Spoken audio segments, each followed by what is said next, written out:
Emak-emak lagi menyeberang jalan malah tabrak pemotor sampai jatuh.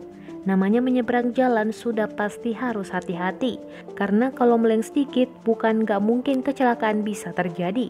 Seperti yang terlihat pada video yang diunggah oleh akun Instagram @agusbenz4 ini. Pada video tersebut terlihat seorang emak-emak berbaju biru yang sedang berjalan di pinggir jalan. Lalu emak-emak itu berniat untuk menyeberang jalan, tapi entah tersandung atau sengaja, emak-emak itu malah menabrak pemotor yang sedang lewat.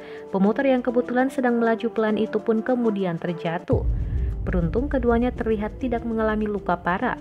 Video ini pun mengundang berbagai komentar dari netizen.